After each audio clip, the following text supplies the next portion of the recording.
মালদা জেলা পরিষদে আগুন। জেলা পরিষদের 4 তলায় সকালে আগুন ও ধোঁয়া দেখতে পাওয়া যায়। ঘটনাস্থলে ছুটে আসে দমকল বাহিনী। আগুন নেভানোর কাজ চলছে। 4 তলায় রয়েছে ইঞ্জিনিয়ারিং সেকশন।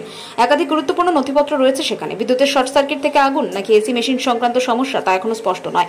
আগুন নিয়ন্ত্রণে বলে দাবি দমকল কর্তৃপক্ষের, তবে ক্ষয়ক্ষতি এখনো স্পষ্ট নয়। ঘটনাস্থলে পৌঁছেছেন জেলা পরিষদের সচিব সহ আধিকারিকেরা। তবে ইঞ্জিনিয়ারিং সেকশনের কর্তা জানিয়েছেন গতকাল একটি নতুন এসি বসানো হয়েছিল, তাতে কিছু সমস্যা হচ্ছিল। বিষয়টি জানানো হয়েছিল ঠিকাদার সংস্থাকে। সম্ভবত সেখান থেকে আগুন ছড়িয়ে পড়েছে। কি শুনলেন, মানে কি পরিস্থিতিতে এসেছেন এবং কি দেখলেন? দমকল কি জানেন? ছটা পর্যন্ত ঠিক ছিল, তারপর হঠাৎ দেখি লিক বললো। কোথায় কি হলো এখন জানা গেল না।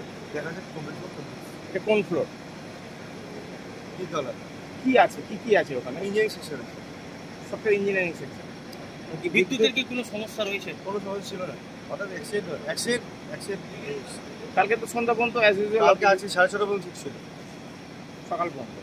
গার্ড থাকে তেমনি, গার্ড থাকেন, গার্ড বা কিছু কেউ জানিয়েছে? কেউ জানতো না তো, হঠাৎ হয়ে গেছে তো, এটা হয়তো ফ্ল্যাশ হয়েছে কোথাও হয়তো। আপনার নাম আর দেবেন। ব্যুরো রিপোর্ট, উত্তরের প্রহরী।